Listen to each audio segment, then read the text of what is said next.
Witness that now.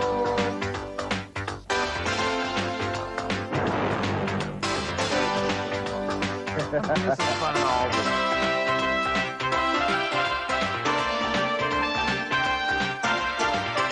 That's a beauty. Here's a peek.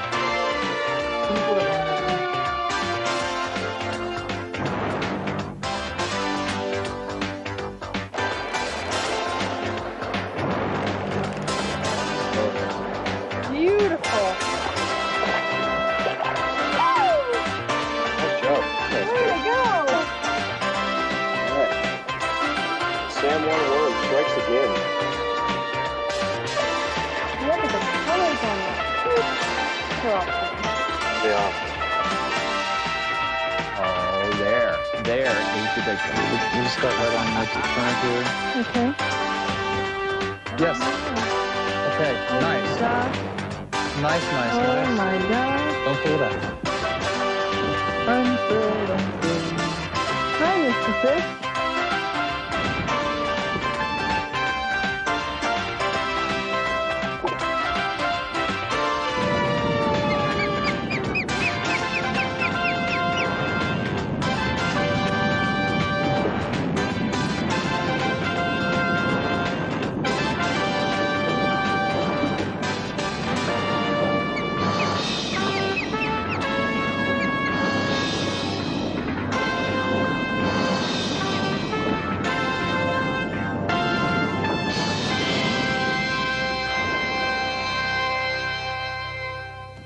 Hi, I'm Jim Watt. Welcome to the wide and wonderful world of fly fishing. And I'm Kelly Watt. Fly fishing is one of the most satisfying and rewarding pastimes you may ever pursue. Steeped in tradition, fly fishing is a combination of physical skills and psychological pleasure where men and women, old and young, all may participate with equal joy. Fly casting isn't brain surgery. It just takes a little more time to master than other kinds of fishing. But the rewards are disproportionately greater in fly fishing. Just the beauty of casting a fly line and presenting it on the water with some degree of accuracy is satisfying. The actual taking of the fish is a wonderful addition to an already beautiful activity. Fly fishing isn't limited only to trout either. Bass, panfish, and many saltwater species eagerly take the fly. And you're not limited to small fish either. This 100-pound-plus sailfish took a popper on the surface and was subdued in less than 15 minutes. Not, of course, without some heart-stopping, real-screaming runs and jumps. look at that guy bite. My God. Woo-hoo! Look at him go. Oh, there he is. That's No less exciting, a beautifully presented dry fly sipped in by an aggressive trout on the San Juan River in New Mexico. Okay, so what's this fly fishing all about? Well, first, let's define some of the parameters of fly fishing. In spin or bait casting, the weight of the lure, plug, or bait is essentially what takes out the line, projected and launched by the action of the rod in response to the power you apply. In fly fishing, the weight of the line, along with the action of the rod, initiated by you, carries the fly to the fish. In both kinds of casting, the rod simply serves as a more efficient tool to make the cast. In all kinds of casting, the motions are similar in that the rod must come to a stop point on the back cast, then move forward to a stop point in the front cast. The only difference is you apply equal power in fly fishing to the back cast and the front cast. Fly reels come in many sizes. The purpose of the fly reel is to store and dispense the fly line. They may cost as little as $20 or as much as $1,000. It all depends on how many features you wish and how much you wish to spend. Most modern fly reels, designed for larger and stronger fish, have sophisticated drag systems which help the angler subdue the quarry. Incidentally, you may reel with whichever hand seems most comfortable. Jim and I cast with our right hand and reel with our right hand because we feel that our right hand is more agile and can control the reel faster. Many others, not the least of which is Billy Pate, cast with their right hand and reel with their left hand. It's simply a matter of preference. Coming up. Coming up. Coming up. Fly rods come in many lengths, made from a variety of materials, but graphite fiberglass compounds are the most popular components of modern rods, and they're manufactured with an extremely high degree of precision. Each is designed to efficiently cast a particular line weight. Most of the rods sold in the United States are 7.5 feet to 10 feet in length. They range in price from less than $100 to more than $1,000 for a fine handmade bamboo rod. Fly rods are made to cast a specific weight of line and range from the lightest, designed to cast a 1-weight line, to heavier models that cast with ease a 13-weight line. Fly lines, therefore, range from a 1 or 2 weight, which is very small in diameter, to a 13-weight, which is larger in diameter. In many cases, but certainly not always, the size of the line is fairly proportional to the size of the fish. Conditions of wind and size and weight of the fly will also influence line or rod size, but this will all be covered in later, more advanced videos. Fly lines are designed with various tapers for different fishing conditions. On this chart at the top is a double-tapered floating line. It's tapered on both ends with a long belly section, and when one end wears out, you can switch it and use the other. That's a terrific feature when you're spending $30 or $40 or even $50 for a fly line. This is the most versatile of the fly lines, and as its name indicates, floats on top of the water. This will probably be the first line your fly shop will recommend that you buy. Next on the chart, a weight-forward floating line, good for longer casts into the wind. Its use is more specialized.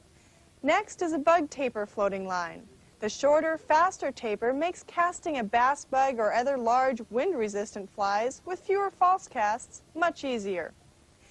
On our next chart, a sinking tip and a full sinking line, both designed, as their names indicate, to take your fly to varying depths below the surface. Another line designed for distance casting is a shooting taper. It's a 24 to 30-foot shooting head attached to a level, small diameter running line. These heads come in either floating or various sinking density models. Each line is designed to serve a specific purpose, and you'll learn more about them as you progress in the sport. But since this is a beginning tape, we'll use a double taper line, and for the purpose of demonstration, we picked a 7-weight line, which is suitable for many kinds of fish and fishing conditions. In the early days of fly fishing, in the late 17th and 18th century, fly lines were made from the hair of various animals. Horsehair seemingly was the most popular. Then came silk lines in the 1800s. It could be dressed or greased to float, from which the term greased line evolved. Dacron core PVC lines first appeared on the market in 1953 and quickly took over the market from the more fragile and expensive silk lines. The PVC line actually was a refinement of a rather short-lived Dacron line. Manufacturers simply added a PVC coating to the Dacron line. In 1987, Paul Burgess, a scientist from Wales, developed the first line made from a totally different polymer than PVC. This new line had a Kevlar core. As a result, this line had no stretch compared to the 15 or 20% stretch found in the PVC lines on the market. This was a revolutionary advance in fly line technology and created quite a stir in the industry, as well as in conversations among fly fishers. Fly lines vary in length, but in general are 80 to 100 feet long. And since some fish run further than that, the inner core of the reel is filled with 50 to 100 yards of 20 or 30-pound test Dacron line as backing. The backing is attached to the fly line with a nail nut, which looks like this. If you buy your fly rod and reel from a fly fishing pro shop, more than likely they'll put the backing and your fly line as well as your leader on for you. But it is something you should know how to do. And to more easily demonstrate it so that you can see how it's done, I'm going to use a piece of rope. Wrap the rope around the arbor of your fly reel twice. At the end of the backing, tie a small overhand knot very close to the end. Then hold the two pieces of line together, parallel to one another. Wrap the tag end of the backing around both pieces of line, making 2 turns. What we're making here is a slip knot. Now you've formed a small double loop. Take the tag end of the backing and run it up through the double loop parallel to the main piece of backing, like so. Tighten the slip knot that you've created up against the overhand knot that you tied in the end of the backing. Once it's tight, tighten the slip knot that you've formed down around the arbor of the reel, securing it tightly to the arbor, and then reel your backing onto the reel. Now you must attach your fly line to the backing. To do that, Here's world champion flycaster Steve Rajeff to show you his version of a nailless nail knot. Since I was about 10 years old, I tried to tie the nail knot without any tools, and it wasn't too long after I tried to do that I managed to do that. I call it a nailless nail knot, and I start by taking my tippet, or my butt section, in this case the blue line. I wrap it 5 or 6 times on the fly line. With the tag line that I've wrapped with, I circle around and make like a little circle out of it, and I hold it here near the tip of the fly line end. What I will do now is unwind these spirals, these twists, over the top of the tag so that it'll be buried underneath. And to do that, I just pinch it here on my left hand as a starting point, and I unravel the twists around the tag end. 1, 2, 3. I'm unwinding the spirals. 4, 5, and 6. I've finished unraveling, and I pull on my main leader piece here, as always. Pull a little short tug there, and I have a nail knot without a nail. That's a very simple version of a nail knot, and I like that for when I'm dealing with trout leaders and something fairly light. But any opportunity where I have the opportunity to pull a lot of pressure, saltwater fishing or salmon fishing, or even with various lines where the tendency is the coating comes off easier, in that case, I like to do a variation on that. What I do is I still start off by winding the tag 6 times around the fly line, but what I will do next is to take the tip of the fly line and I fold it back over. And in essence, what I'm going to do is make a nail knot over a loop. And also, this achieves an effect of what is called the Albright knot in the saltwater tippets for the shock tippet junction in some cases. But I've folded over the fly line. Now I still make my circle around, and then I will still unwind my twist over the top of both my tag and the folded over piece of fly line. So now I'll unravel the twist over both.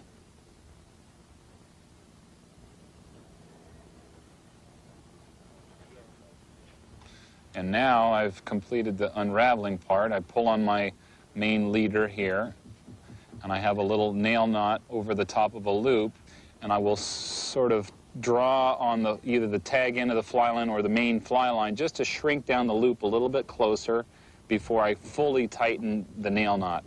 So now I have, in essence, an Albright and a nail knot all in one.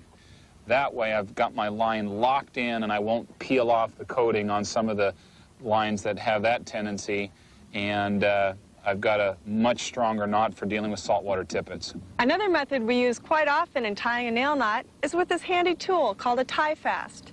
Take your fly line and lay it down in the groove and lay your thumb on top. Incidentally, there's a little tag that tells you which end to put to your reel. Take the backing and lay it down the opposite direction. And leave yourself plenty of room on the tag end because you're going to need it to make a wrap around your tie fast tool. Anchor it with your index finger and make 3 more wraps around the tool, working up toward your thumb. Then take your tag end and run it down the channel you've created. And as you pull that backing tight, you pull your knot off the tie fast tool.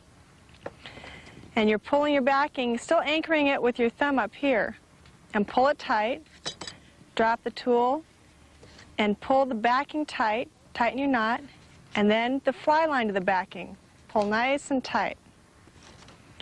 Then clip your tag ends nice and tight so that it'll slip through your guides easily.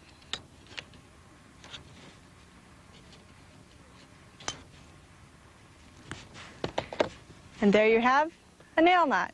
Once you've tied the nail knot, reel the fly line onto the fly reel. And when you get to the end, you'll notice it's still too big to fit through the eye of a hook. That's when you tie on what we call a leader, an almost invisible piece of monofilament that connects the fly line to the fly. Now we attach the leader to the fly line in the same manner that we attach the backing to the fly line using our handy little nail knot tire. We take the fly line and place it in the nail knot tire. Now we place the leader right next to the fly line in the nail nut tire, underneath. Then we wrap it around the nail nut tire 2, 3, 4, 5 times. Then we take the end of the leader and run it back through the loops that you've created. And then with a sharp pull, we pull it off, and we have a good solid nail nut. Now all you need to do is to take your clippers and trim it off right up against the knot. You trim the fly line and then trim the leader. And you have your leader connected to the fly line. Monofilament tapered leaders come tapered, ready to attach to the fly line using a nail knot. With all leaders, the smaller the fly, the longer and lighter the leader, and the greater the taper. On the other hand, leaders for streamers like this half-and-half steelhead pattern tied by Joe Butoric are often short and not tapered at all. Tapered leaders come in various lengths, 7.5, 9, and 12 feet being the most popular, and are rated from 0x to 7x, which indicates the diameter of the tippet, which is the very last section to which the fly is attached. Each manufacturer rates each diameter differently, but they are all fairly close. Here is a chart of one manufacturer's leaders to show the corresponding diameters with a corresponding rating in pounds. Before we go on to flies, let's show you how to attach your leader to your fly. For demonstration purposes, we're going to use a piece of rope as your leader and a large screw eye as your fly. We'll start with an improved clinch knot. Pass the leader through the eye of the hook and leave yourself plenty of tag end. Put your finger in the middle there so you create a loop and twist the line around the leader 4 times. When you've gone around 4 times, take your tag end and put it through the loop that you created with your finger. Once you put it through there, bring it back through the other loop you just created so that it comes back the same direction as your leader. If this were a real leader, you'd use saliva to help reduce the friction on the line.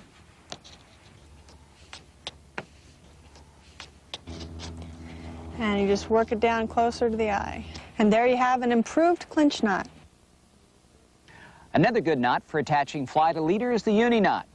Take the rope, which is the leader, through the screw eye, which represents the fly. Pass it through, and then in the tag end, make a small overhand loop, like that. Put it next to the main section of leader, and then wrap the tag end around both pieces of leader and take it through the loop 4 times. 1, 2, 3, 4. Tighten the knot. Down onto your fly. Pull it tight. And then slip it down on your fly, making a slip knot and a very effective connection to your fly. This is also a valuable knot in connecting 2 different sizes of leader together. You tie 1 knot on one piece of leader, the larger piece, and then thread the smaller piece of leader through here and tie another uni knot on the other side, pulling them both close together, and then clipping them off. Another use for the uni knot. For streamers and larger flies, the uni knot can be tied slightly differently. You slide the fly through here. Forget about the fly. Then you make an overhand loop, like that, in the tag end. Then bring the remainder, another piece of the leader, up here, parallel. So you have 1 loop here and 1 loop here. Wrap the tag end through, around both pieces, like this, 4 times.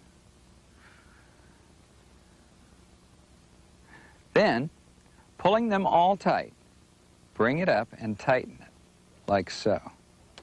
Now you have a noose down here, which you will tighten until it's just large enough to slip your fly through it. Then slide your fly down,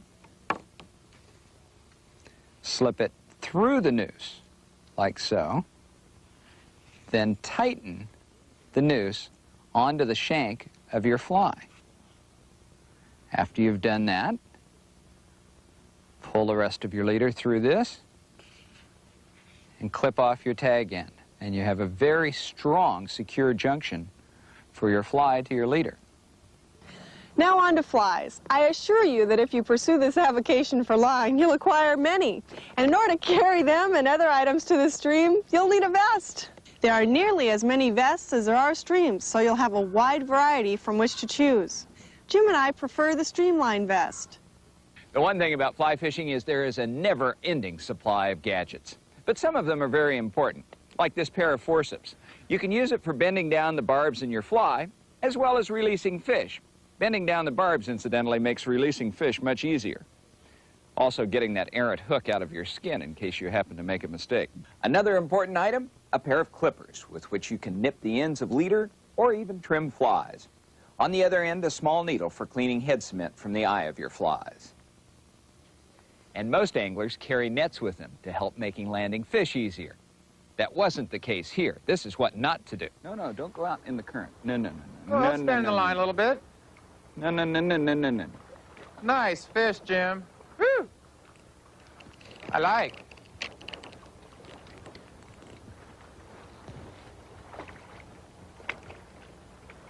Don't pull out, mister. Oh. You want He to went between my legs, and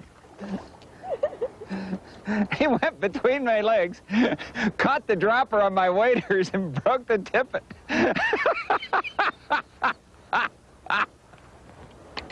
I think I'll go back and get the net. Oh, man.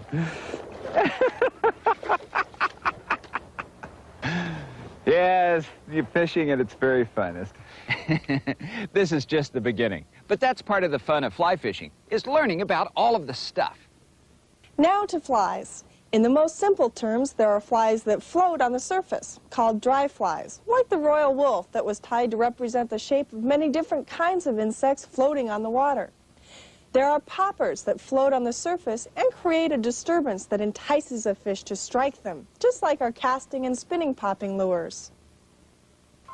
Then there are nymphs, which are fished below the surface and imitate a stage in the life of an aquatic insect before it emerges on the surface and becomes an adult and flies away. There are wet flies that imitate other forms of insects as well as crabs, fresh and saltwater shrimp, and a host of other subsurface life.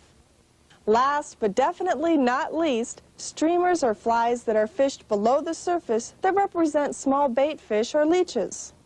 Sound a little complicated? Well, yes and no. The wisest fly fisher, from novice to seasoned pro, will consult the local fly shop and find out what the fish are currently taking. And it does change from day to day, so that's why we check.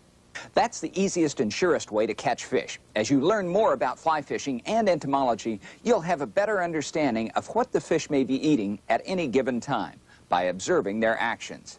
But that's for a later lesson. Eventually, many fly fishers evolved to tying their own flies, a very rewarding and satisfying experience to catch a fish on a fly you've tied. This is a prominent New York doctor, Gary Sherman, tying a sailfish pattern on the way to Dakar in Western Africa for sailfish. Fly fishing does often become an obsession, so forewarned is forearmed. Before we move on to casting, a safety note. We never fish without glasses or near someone else without glasses because your eyes are precious and the protection of a good pair of polarized sunglasses just makes good sense. Not only in the case of an errant cast not going exactly where you intended, but polarized lenses allow you to penetrate the glare that is always present when fishing. Now for casting. But before we get started, we've got to get the line through the guides. Make a U in the line and it'll pass through the guides more easily. Tie on a short practice leader with a piece of yarn at the end. This is a generally accepted manner in which to hold the fly rod. Shake hands with it, placing your thumb more on top of the handle so the rod becomes an extension of your arm. Strip out about 20 feet of line and use the action of the rod to wiggle out the line beyond the tip of your rod. Okay, now you're going to straighten out your line and make your first cast. The most basic cast, the roll cast. This is what the cast will look like when you follow along in a moment.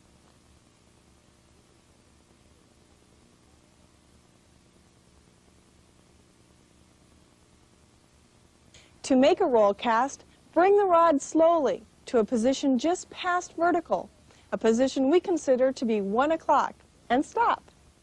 Cock the angle of the rod off a few degrees away from your body, and you'll notice the line has formed a curved shape behind you.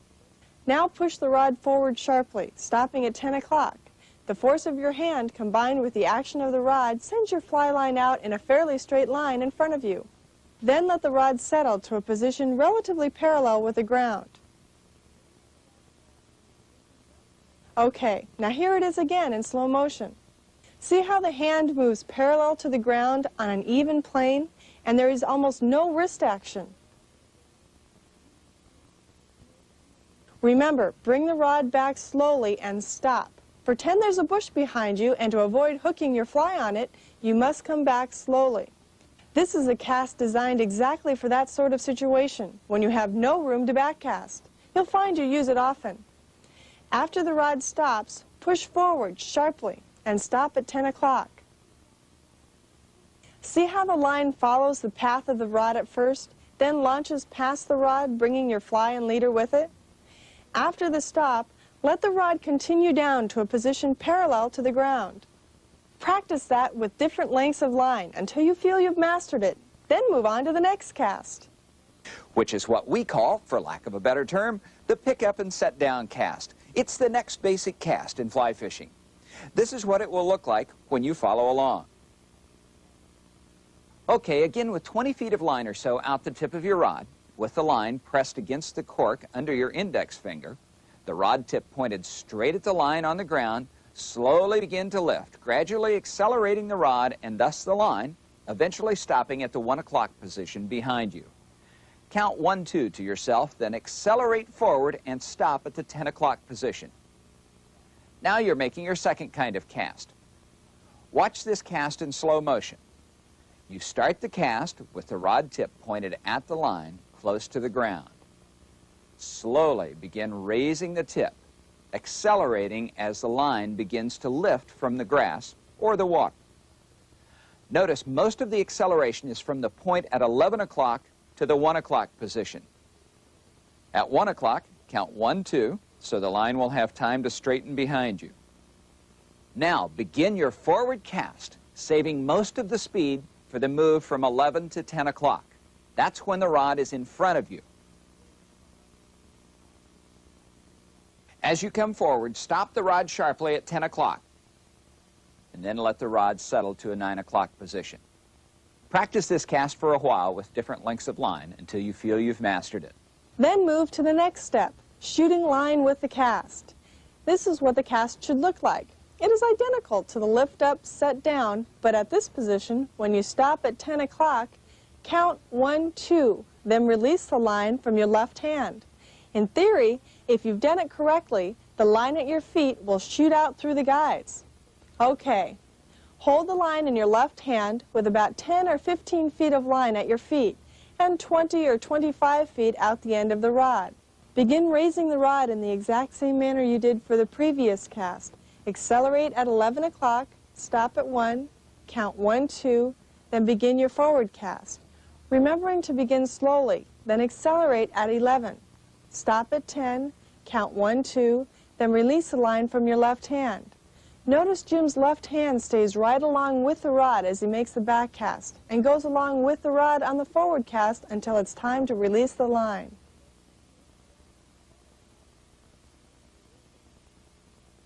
Looking at this cast in slow motion, you can see the stop at 1 o'clock and the line unfolding in the back cast. That's why you wait 2 beats in the back cast to let the line straighten before moving the rod forward.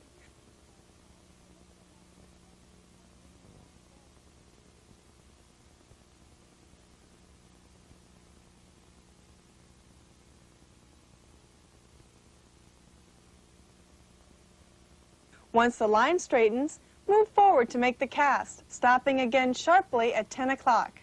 Waiting 2 beats again before you release the line from the left hand. This 1-2 count gives the line time to come forward under the tension of the rod before it shoots. Point your rod at the line and strip in the 10 extra feet of line and make another cast. Practice this with different lengths of line until you feel comfortable. In each program of our series, Fly Fishing Video Magazine, we have a segment called Angling Tips. The host of this segment, Bill Martz, often offers solutions to casting problems. The next few minutes is a sample of just a few of Bill's suggestions. What are we going to learn today, Bill? Well, oddly enough, we're going to learn how to do a wrong cast, how to do it wrong. Okay. I do that all the time. But if you can know how to do it wrong, it's very easy then to correct it. Okay?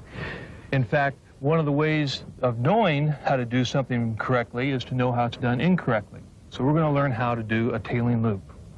The problems that all fly fishers have at one point, either learning or after they've learned to fly fish, having that tailing loop.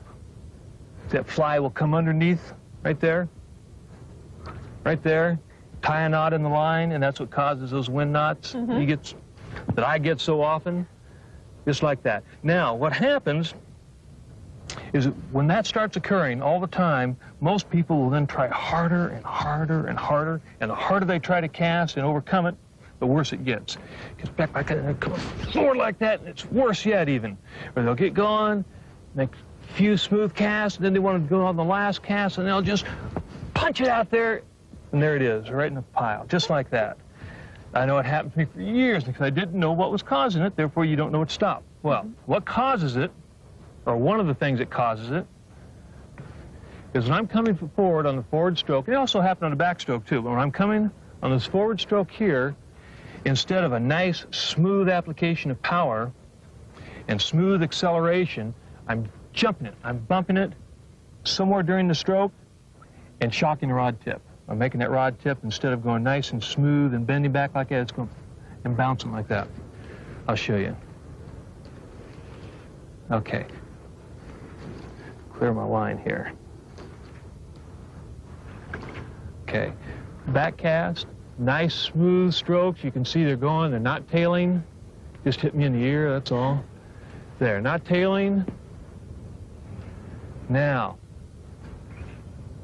see what would happen when it just bumped it right there? There it is. Now, if there's a fly on there, I'm glad too. Yes. Like that? Okay. It didn't seem to take much of a jolt. It doesn't. It can be very subtle even, and still be, it can be right when it first starts, we'll do it, or it can be right at the end and do it, or anywhere in between those places. All it takes is just a little increase, sudden increase of power like that to make that rod tip bounce, and that line will foul up like that. And then knowing what causes that, when you see it happen, it's usually with someone that's been casting a long time, it's when they're tired, trying to reach out, the wind's blowing, it's a particularly bad day or something like that, and it starts happening and happening. If you know what causes it, best thing you can do is just say, okay, calm down, slow, make it nice and slow and easy cast, wide loop cast, so that there's no problem with it tailing, and then as you feeling better and you get your timing down, then you can narrow that cast down again and start your casting. Okay, so what you're going to do is learn how to do it wrong so that you'll know how to do it right. Okay. Okay?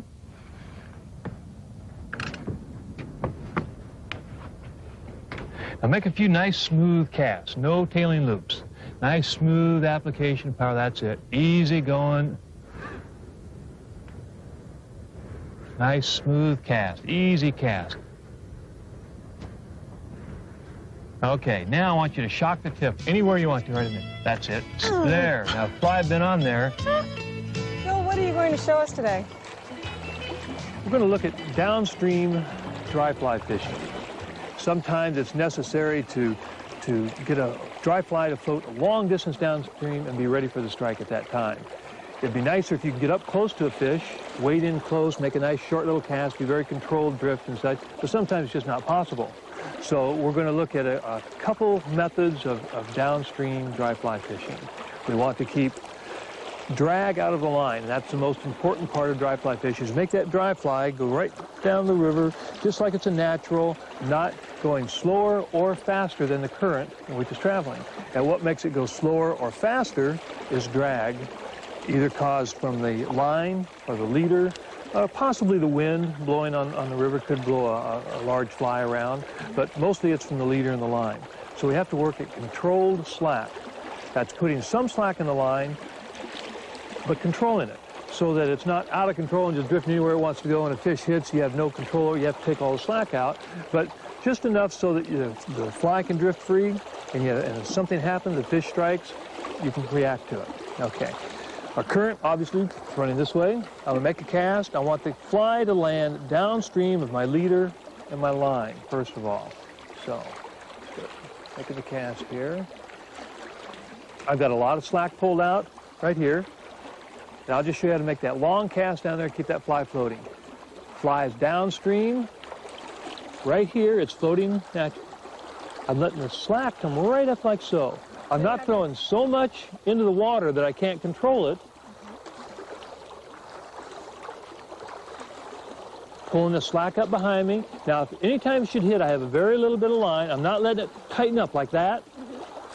That's when you know you're starting to drag. So I'm keeping that drag just, it's like the last inch of line is all you're keeping out of it. Now we're coming into it. There's where the fish is. You let it tighten up and swing over out of the feeding lane and then bring it in. And if you didn't take him, do it again up here.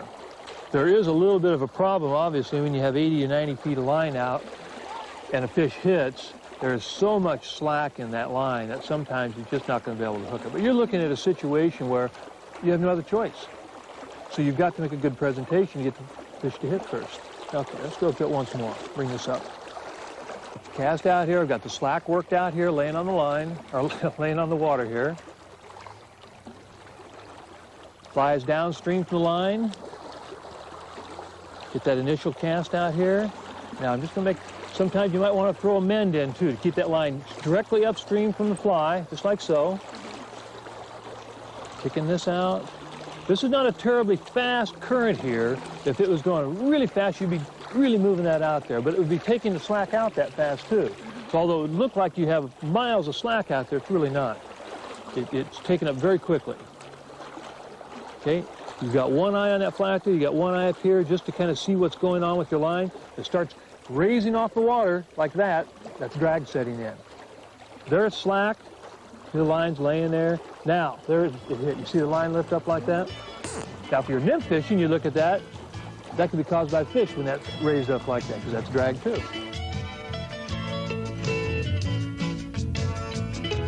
Bill, what are you going to show us today? Well, Kelly, I thought we would talk about casting on lakes and some of the problems that come up. We had a good breeze here a second ago, but it's gone down, but it reminded me that so often on wide open spaces, you have a wind blowing. It's very hard to cast. So an ideal situation in casting with the wind is to have that wind blowing from your line side, from this side blowing this way, so it blows the fly downwind away from your face, away from the rod so it doesn't hurt it. But there are ways you can get around that to make it still easy to cast and keep it safe. Why don't you come over on this side now and we'll give this a try. Okay.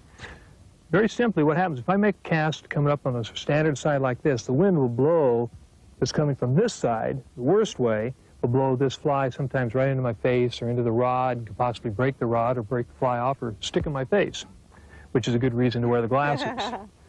So what we can do is very easily, just keep your arm straight just like your regular cast, only tilt your elbow, bring it out to the side like this. And your arm makes the same movements as you were casting before, except now it comes across your face like this. Very easy to cast, very simple. This way the fly is blown downwind and is away from the rod and your head and your face and everything else. So it makes it very easy. And in making this kind of a cast is just exactly the same as bringing it up overhead this way, except with the wind blowing this way, it'll blow the fly downwind from us, away from our face, away from our head, and away from the rod. You want to give that a try? Sure. Good. Good. And no haul, right? Don't haul. Easy, easy. That's it. There it is. Nice smooth start. That's it. Smooth start. What I'm using here is a sink tip line. The first 15 feet sink, and this one happens to be a fairly fast sinker, sinks down below the surface. Then the rest of it floats. It's very good for river fishing. It's also good for certain lake and saltwater applications. The floating line is very easy to handle, maneuver on top of the water, and then the sinking line can get the fly down where the fish are. But when people first start using sink tips or sinking lines for that matter, they have a problem in picking it up and making it ready to cast. And this is what happens. They're pulling it in, and they get to the amount of line that they normally have with a floating line, and then want to pick it up off the water. And what happens is that the pressure on that sinking portion overloads the rod. I mean, sometimes you can't even pick it up out of the water, and then the line falls down here at your side instead of making a nice back cast. So what you have to do is do a little roll cast, and you keep roll casting until that sinking portion comes all the way up out of the water, lays down on the water. Then as soon as it lays down on the water, you don't want it to sink down. You don't want it to go down below the water, because then you'll be in the same position you were before. As soon as it touches down, you make your back cast and make your regular cast. Okay. You can see how this is sunk down here now? Way down? Okay. We'll bring it up, up, up. And when you get right to this point, what most people do will try to roll cast too quick. They'll come up like this to this point and then hit it down. And you see how that... Get ready to get hooked. Right. See how that came back like that? That's exactly what happens. Okay. What you want to do to avoid that is to come up and just stop for just a second and then come forward. If it doesn't come all the way out of the water like that, come forward and then bring it back. Stop for just a second there. There. Just hit the water. Bring it up, out, up, and make your cast. Okay. Okay? I'll do it one more very quickly, then you can try it. Okay. Bring it in, sinking portion is down. I'm going to raise it up. You brought up the question before. You do want to wait until this line here from the tip is behind the rod tip here. And you wait till that time. Then when you come forward on the rod this way, the line back here will then load up the rod properly. Okay. We do that again here. Bring this line up. Sinking portion is now sunk down. A lot of pressure on it. We bring it up, up, up, slow. Let that line come back behind the rod. Come forward, make the stop, hit the top, make a back cast, make a forward cast, and it's done. Okay? Okay. Good.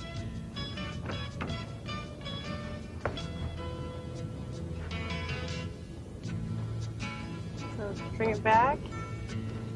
Mm-hmm.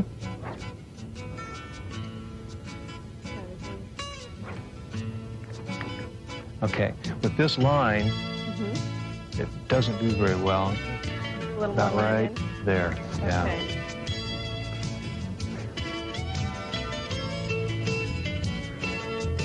Perfect. Okay. Bringing it in, just like retrieve. Now you're stripping in. Unfortunately, no fish hit it, so now you're going to bring it up, slow, pause, make the roll cast, hits the water, make a back cast, forward cast, and crash into the rod. I think I'll try that again. Okay. You're bringing it in, no fish hit, bring it up slow, pause, roll cast. It's hit the surface, bring in a back cast, forward cast. Great, perfect.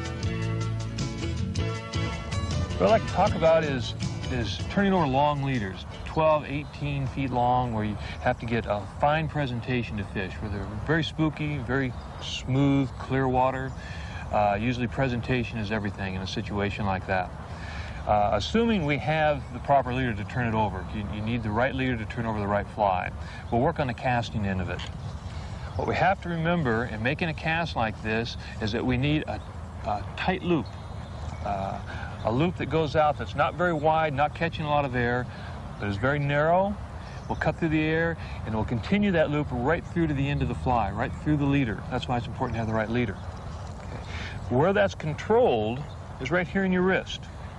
A lot of people think casts are made using no wrist, just straight arms, straight back and forth, very mechanical. But there is wrist movement in here, and the amount of wrist that we use during the cast, when we're coming forward, right at the very end of the stroke, make that stop, and we close our wrist. I call this closing the wrist and then open it on the back here. So when I close my wrist this way, the amount that I close it during the stroke will determine the width of that loop going out. First of all, let me make a cast, and I'm going to use a lot of wrist, and we'll see how wide that loop goes out there. Okay. So I'll wave that forward, real wide there, real wide there. It's like throwing balloons against the wind. It just doesn't quite make a long cast. Doesn't transfer energy well, doesn't go through the air very well. Okay, it's very good if the wind's behind you. Then it catches it like a sail and will just shoot right on out there. But for this cast, we want to make sure that that leader will turn all the way over, so it has to have a tighter loop so it can uncurl all the way to the end. Okay, the way we do that is using very little wrist. I'm going to use just a little less wrist than I used before, and you can see this as I false cast. You can see this loop go from wide to narrow. Okay. Here we are wide, waving that wrist. Now you won't use quite as much. You can see it still wide, but it's narrowing down. Now I'm going to use less, less, less.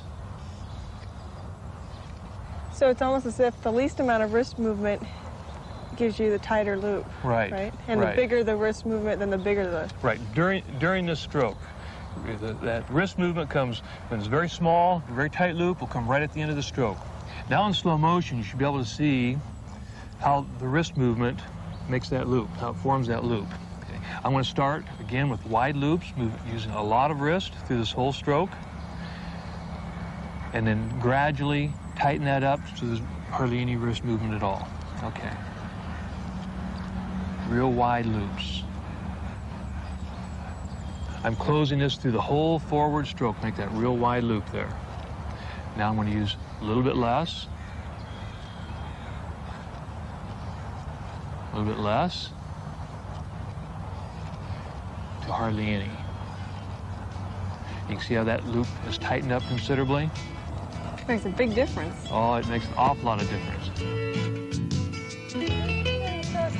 We're going to talk about keeping the drag out of the line when you're dry fly fishing, or even nem fishing too, cross stream and downstream. The key is in controlled slack. We talked about it before, and we'll probably talk about it again. It's in controlled slack.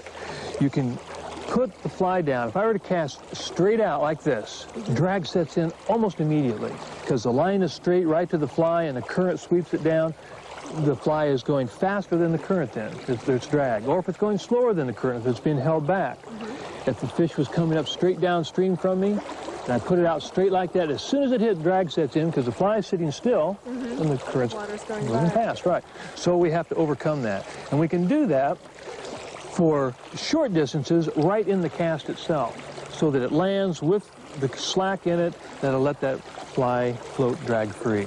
There's a couple ways of doing that. Okay, and we can also look at not just downstream, we're going to cross stream too. It works both ways. Yeah, I want to cast kind of in the middle here, going straight, quartering downstream here. Okay. Get the cast working here. We're going to work with one that works very well, especially downstream a little more, but when there's no wind. And all I'm going to do is cast up high in the air.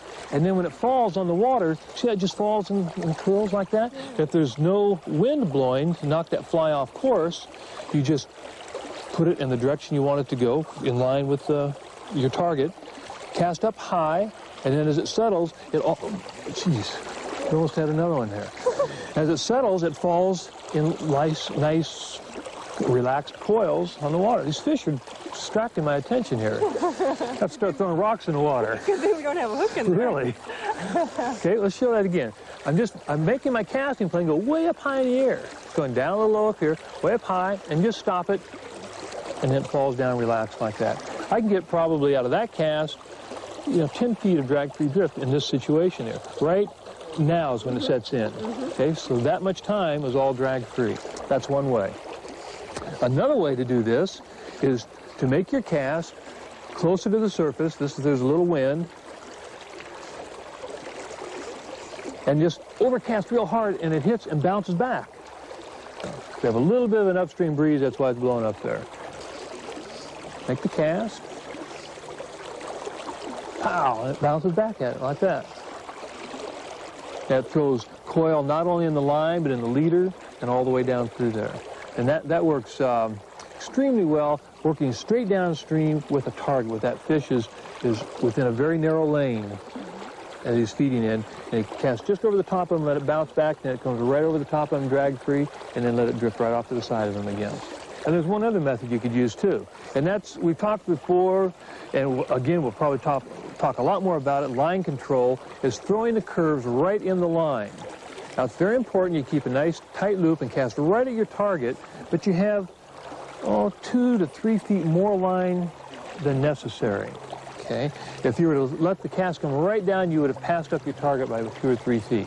Okay, we'll come back on that. As soon as you started your cast, right there, you've made the stop and the fly is on its way, you can do anything you want to the line. It's not going to affect where that fly is going to go. Stop it, and then throw those little waves in there. That fly will land right on target, and you'll have all the slack in your line. It's going, still going. There, drag set in. So that's how much, just that little bit right there, put into it. That's probably the most effective of all right there. It's got the best accuracy and the most controlled slack you can put in on it. This is only the beginning. There are many advanced fly casting videos on the market, and they will help improve your casting ability. Many fly fishing pro shops offer 2 or 3 day seminars in the basics of fly fishing. We highly recommend that you sign up for one. Incidentally, one of the more enjoyable aspects of this sport, in addition to all the others, is releasing fish. This is the Green River and a beautiful rainbow brook trout hybrid that gave Kelly quite a beautiful fight after eating her royal wolf. Seeing the beauty of which will turn even the most macho angler's eyes a bit misty.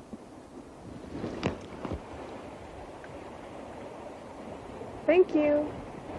God, that's a good one. I like that. Now that you've learned the basics of fly fishing, let's take a look at some of the places you can go and styles of fly fishing available to you.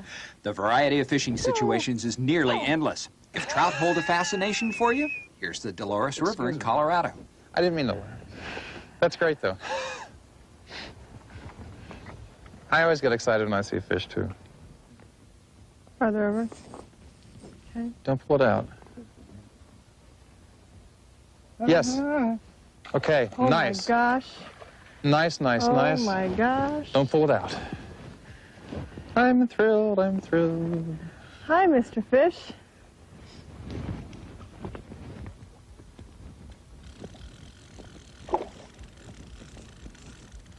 Let him have it. Mm-hmm. Except if he wants to go under all those weeds over there. Oh, now we're having fun. Oh, oh my gosh.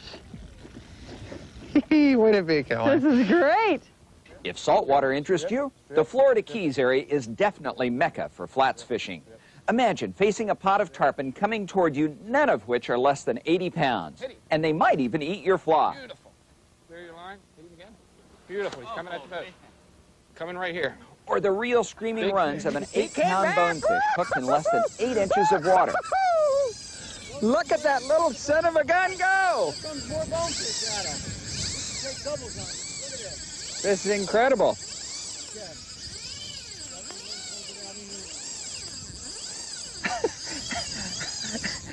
He's not happy. Want even bigger adversaries? Then Costa Rica's Pacific Coast is the ticket for one of the most exciting game fish in the world on a fly. The Pacific sailfish. Lots of them. They eat the fly with gusto.